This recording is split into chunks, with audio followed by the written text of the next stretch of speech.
right. Hey, I apologize for looking tired. It is post Thanksgiving weekend. Sleep was not really being had. Cause I'm sorry. I'm gonna try my best to get through this without appearing tired. Um, so this TED Talk, for response number 5, was about communication, how it can go wrong, and how to fix it. Sorry, my notes are over here. Um, So first, he would start out with the 3 sirens of non-effective communication, basically explaining 3 ways how you can distract your viewers or whatever um, from not really grasping what you're trying to tell them. The first siren is slides, like the overuse of technology, how you just get on the slide, you automatically correlate presentations with slides, and how you just type and type away and expect your audience to be intrigued about what you're talking about. The second siren is style, where you can be presentable, you can be stylish, you can give eye contact, you can do all they say you need to do for a presentation, and your audience can still walk away not really grasping or not being able to reiterate what you have talked about. And then the third one is the sirens of success. So basically, um, talking about if, well, a decision or whatever is not going to be made if you're trying to present something to get something or to have a decision be made. Um, can it be reiterated later? Can it um, are you over explaining what you're talking about? Are you basically making it so that people will understand what you're talking about and still be able to explain it to somebody else? Then he gave us a pyramid of planned outcome where it talks about actions, belief, and then data. The uh, three things that you should go through while making a presentation, or 3 things that you should do to get your desired outcome. First one is action. And you should basically ask yourself, what decision do I want the audience to make? Like, what is um, the overall reason for you making that presentation? What are you hoping to get out of it? Then beliefs is, what does my audience need to believe?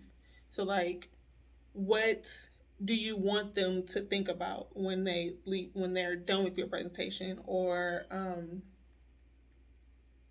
um, what is, or sorry, just lost my train of thought. Um, I don't know. I think I explained it. I forgot. The third one is data. So, what does my audience need to know in order to believe what I'm trying to do? So, basically, what is the information that you need to put into your presentation that will achieve the end goal of whatever you want them to believe or whatever you need them to know by the end of your presentation? Um, Honestly, personally, because I'm in business school, or like even when I was in high school, they told us the 7 by 7 rule when you do presentations: no more than 7 bullets and no more than 7 words per bullet. Plus, eye contact and being lively and all that other stuff.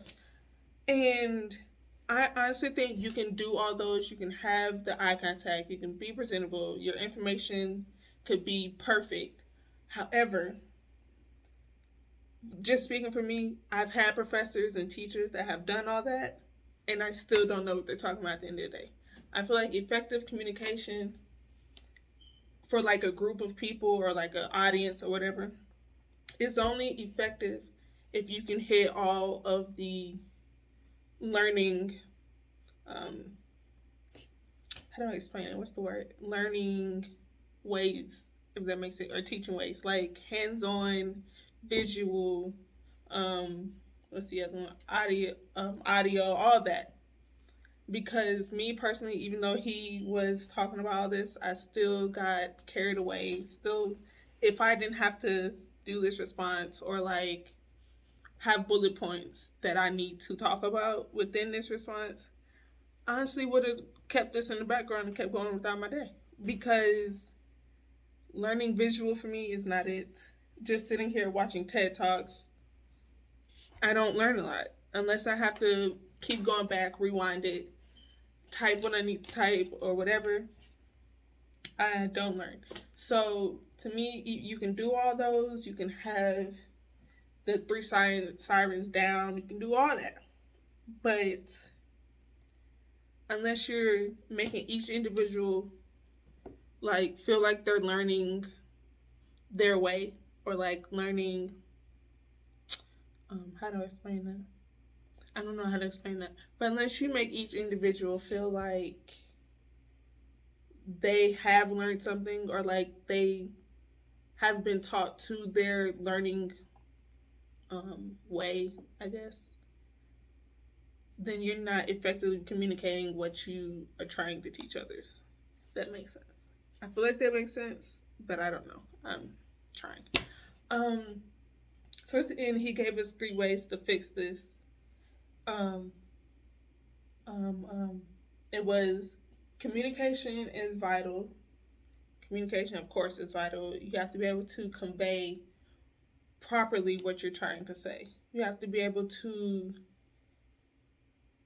hit the point, explain whatever you need to explain, but also make it so that not just you understand, but whoever else is in the room, whoever you're presenting to, understands it and can reiterate it. He said retellability is the key to unlocking everything. Retellability, basically, in the like the siren success, where I talked about being able to have your audience take something from it and be able to